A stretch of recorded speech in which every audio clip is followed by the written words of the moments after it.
What's up, friends? My name is Rupayan and today I'm going to show you some self-defense techniques which are going to save you in a real life scenario when you're going to face in a you are going to face in a street fight. Moreover, let me tell you something. Uh, First of all, many of us learn martial art, but our original martial art training, what we learn, that what are the positions required, what are the positions for kicks, what are the positions for punches. But actually, in real life scenario, this things doesn't work because in that time the opponent will not wait for you to take your position. So for that reason, I'm going to show you some self-defense techniques which are going to save you in real life scenario when you can work instantly, when you don't have to think.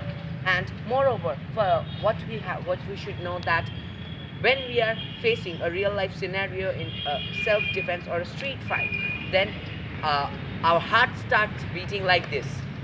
We can't think what we are going to do.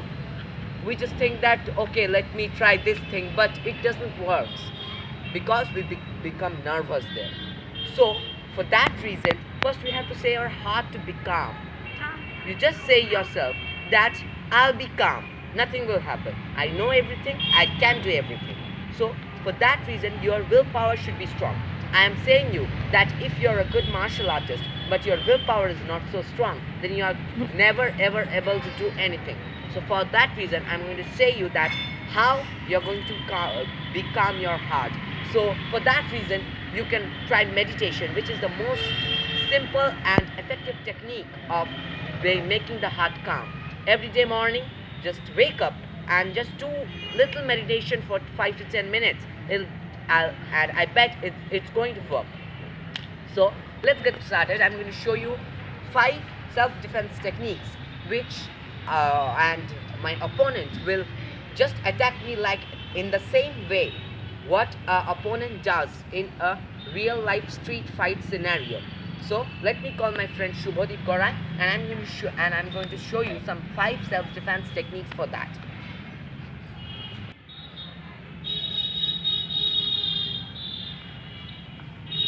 So he's my friend, and today we are going to show you some self-defense technique as I mentioned at first of this video. The first thing what he's going to do is what's called a random punch. A random punch says that original punch is always hit in the solar plexus or in the forehead, but this random punch is not hit in the solar plexus either on the forehead, but instead it's hit on the ears and anywhere you can like this, what in an original street fight opponent does. So now he's going to punch, I'm going to defend. So just say it carefully. First, and every self-defense technique I'm going to show you 2 times. First, I'm going to explain it and do it slowly, and secondly, I'm going to show it fast. And fast because to show its effect, what it does, what harm does it does. Okay, let's get started. So he's going to punch me in any position. He can punch me. Now he's in anger, I can't understand anything from his face. Now in any position he can punch me. Now he punches and this hand is for his block, so he can punch me here. So for that reason I need to block once here, otherwise if he hits or if I doesn't block, then it's going to hit me like this. So for that reason I need to block it first like that, and then in a very quick motion I need to go like this.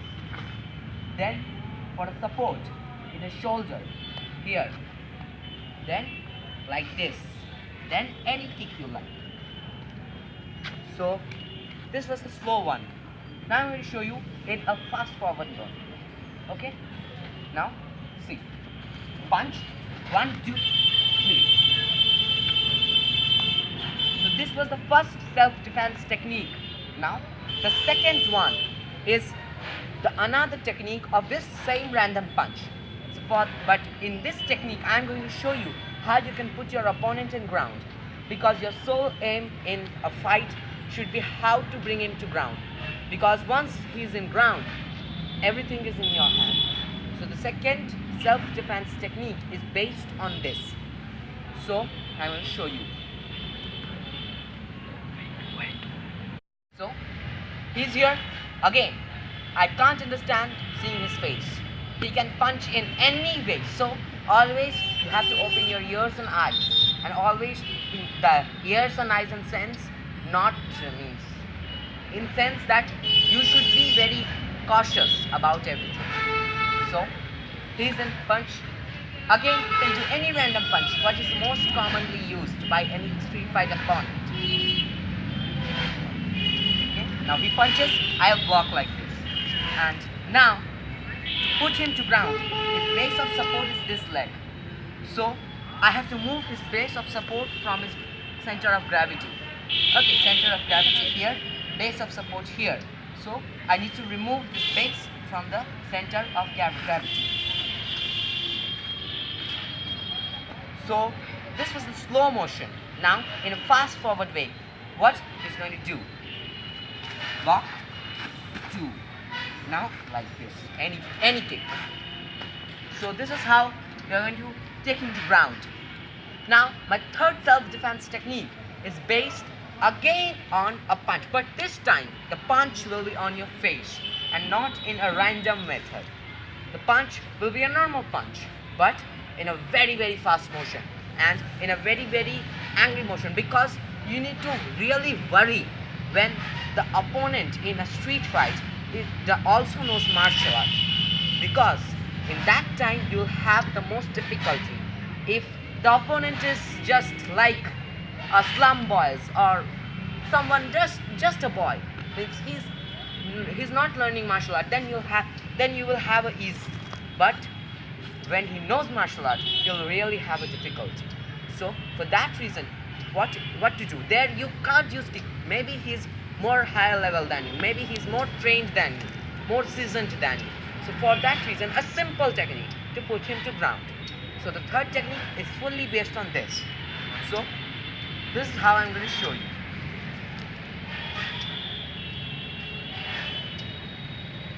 Now he can punch me in the face. Okay, he comes like this, and in this case I'm not defending, I'm just dodging, because we know that dodging is the best defense. So his punch is not reaching. In a very fast motion, you need to come here and just pull his leg. So this was a slow motion thing that I showed you.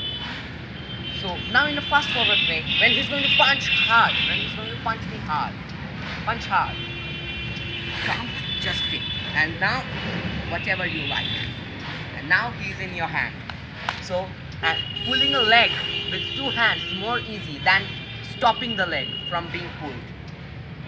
Even you are so much trained, you can't stop your leg from being pulled by two hands. So this was my third technique. The fourth technique is what it's based on, what I can say, knock it. The fourth technique will come and just hit. Most of the time the person will try to hit from this one, or maybe he will try just to push you and to hit you, push you and hit you, which in a school fight or in some road fight, what a boy use, just push him and hit it in a random way. That's where he can't understand what to do. So in that reason, you need to be very fast there, very fast there. So for that, I'm going to show you what it's specially used in a school fight, when a guy bigger than you and stronger than you just attacks you. So what he does, actually, I'm going to show you. First, in this way, it is exceptional, this technique, where I'm going to show you what can be effect if you get hit, the slow motion and the fast motion. So first, what can be means, what will be the harm caused to me when if he hits me. Okay, so he'll hit me, I'm not going to defend in this technique. He can punch in any way, and if I fall down, there means no way to save. So now the slow motion, how you can stop. Now I'm going to show you in slow motion, as I mentioned first. So what he's going to do when when he comes to hit, and how I will defend him actually. So let's get started. Okay, so before punching, his punch was here. Before punching, his hand came before the punch hit. So for that, I'll only apply my force in this hand. I just catch it, then turn it, and I will go round and turn it like that. So this was a slow motion. In slow motion, obviously I know that you can't understand because it's a very fast process. So in fast motion, how it will be? Let me show you. Okay? He comes, hit, and now if I press my hand like this, his hand is gone forever. So this was the fourth number. Now the fifth one and the final one. This is what applies that generally in nowadays, if we just talk about the recent times, a person opponent to us will never use his hand. Means in maximum cases he will use either a knife or a stick. The most stick you can defend yourself by blocking, because if you just block it properly, a stick will break in any position. It sounds funny, but it is true. It's science actually. Every action has an equal and opposite reaction. Newton's third law. If your hand is seasoned and you can put your hand in perfect block you can do, then the stick is obviously broken. But what about the knife? The knife is the most deadliest thing in a street fight. Gun is more dangerous, I know, but knife is in general. Gun everybody can't handle, but a knife, a pocket knife or even a household knife, everybody can handle. So now I'm going to show you if I'm walking from, suppose I'm going to show you. Suppose this is a knife, in a shape of knife, he can put it here. If he comes from front, I can block him because I'm seeing him a very longer time. But what happens if a scenario comes like this? Okay, I'm walking, I don't know anything from the back if anybody is coming or not. So now what I will do? If I move a little bit, my thoughts will get cleared. So this is the scenario everything. From the front he will never come. He will always come from the back. So for that, what you are going to do? Here, what I told you in the first of this video, that you should be calm. Your presence of mind should be good. So for that reason, here I'm going to show you how a presence of mind works. So for your visibility good, I'm just coming front from the back, and I'm not going this side because you can't see that if I go that side. So I'm just coming, I don't know who is back at me. Okay, what I will do now, in this position, most of the time the people get afraid. So for this time, I'm not going to get afraid. I'm just going to use my presence of mind. What I'm going to say him, okay, I surrender.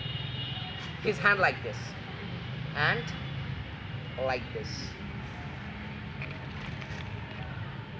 So his knife also gets down, and he will also get down, I bet. So this was the slow motion. Now the fast motion, what I'm going to show you is that. I'm going to come. Okay. You heard him screaming, but it was not effect. You can understand what's effect and what's a real screaming means. And his hand really produced the sound because it's so effective. I just did it very slowly, not so fast, and so in that reason only he screamed. But if I did it slowly, then his hand his joint is going to dislocate, I'm going to say. So this was my video. Thanks for watching it, and if you like this video, don't forget to press the like button downwards, and please subscribe this video so that in future I can bring out more and very advanced techniques and a very better video for you. So that's all for today. Thank you. Have a nice day.